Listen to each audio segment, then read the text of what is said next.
evening, it's Stephen and Dennis, and we're here in the Domaine de Cromey, the home of BurgundyWine.com and Eldon Selections. It's a great time of year. We're coming up to Thanksgiving, and we've done a pairing recipe of a Bresse chicken, which is a local region, classic, most famous chicken in the world, really. Red, white, and blue. Yeah, it's really, red really head, awesome. white feathers, and blue feet. So it's a very traditional, but you know, we've done our own take, our own Cromey take on the recipe, and please check that out on the YouTube channel. So we went down to the cellar and we were thinking, you know, we've got this iconic chicken and we wanted to go for an iconic traditional producer. Yeah, something big and traditional. And I mean, as soon as we hit on the word traditional, there was no question what we were going to grab. We brought up a few bottles from the Domaine Potinet-Ampeau, and there is,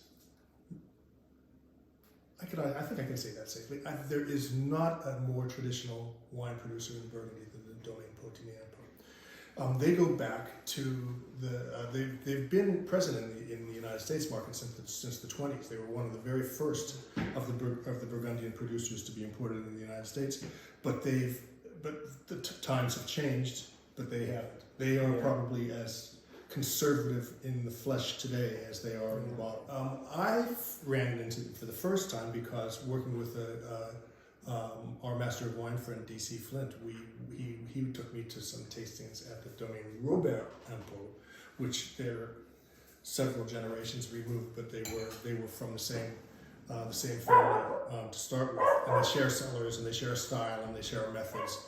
But Michel Ampeau, who was the son of Robert Ampeau, showed us some amazing wines, all vintages like that everyone wrote off, and you'd go down into their cellars and taste them, and they were just like sublime. They just blow you away.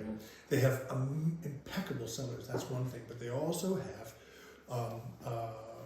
very, very traditional working methods. So when we couldn't get Michel Ampeau's wines anymore, we turned to the Domaine Potinet-Ampeau, and it was amazing because I said, when we first started to work with them, I said, "Can I see your price list?" And they showed me the price list, and it wasn't the same price list as the Domaine Robert-Ampeau, but it was exactly the same format. I mean, they were joined at the hip. Yeah, the philosophy is right in both places. And the mechanization is really interesting because even the cellar, everything is mechanized rather than electrified. Even there's pulley systems to bring the wine in. Apparently, they can run the domain without mechanically. electricity. Which is really interesting, and that kind of relates to an ongoing discussion. Well, for one thing, for them it's a style. I mean, they started to make wines in a market where you'd always want to keep some wines back just in case you had a bad year. I mean, bad years were much more prevalent, a few generations back than they are right now. But they continued that practice of holding wines back. So now they're one of the few where you can actually go and get a 2010 Merceau in impeccable condition, that sort of thing. So it's but they also left behind I shouldn't say left behind. They just have foregone any modern techniques. Yeah, I think consciously as well. Yeah. Apparently, there's a great mechanical press there, which is, very important for the Chardonnay, some would say. And there's 4 mechanical presses there for spare parts. Oh, the same, yeah. For the one, just in case. What's happened in our time in Burgundy is that the pneumatic press has made Pinot Noir fine and elegant, no tannins. You can press so gently that you never crush the pips and that sort of thing. So you end up with these wines that are macerated as opposed to super fine, super elegant, but the producers who make both white and red will of course use their very, very expensive pneumatic press to make their whites. But there's a thought that Chardonnay, for all its elegance, needs to be manhandled a bit more and be pressed a Extracted little harder. yeah. So a lot of producers are going back to the mechanical presses. Yeah. You see, everybody's got their Vaseline press these days. And we won't go into that here, but there was a lot of talk that may have been that there was pre-marks and all that sort of stuff in the 80s.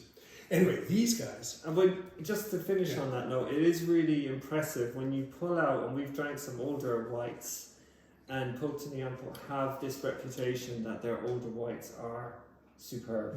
Well, this is so 2 and 2 does it equal to 4 when you're looking at the whole story of why and perhaps why and things like that. But you know, I don't think we've ever pulled a wine from the cellar that isn't awesome. It is. It's true. And they're just rock solid, and they're always older.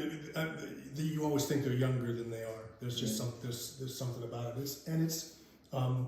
It's an ethic. It's a practice that of course costs you a lot of money because you hold wine in your cellar. You're paying taxes on it as it goes on from year to year.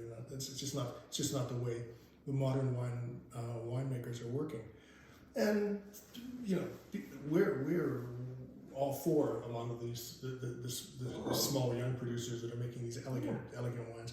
But when quite frankly, when it comes to something like a Poulet de Bresse in a serious situation, you're looking for a serious wine. It's hard to beat a really ripe Merceau coming up from a perfect cellar. Yeah, brilliant. So definitely check out the wines, check out the recipe, and BurgundyWine.com, Alden Selections YouTube. Yeah, and wish you all a happy Thanksgiving.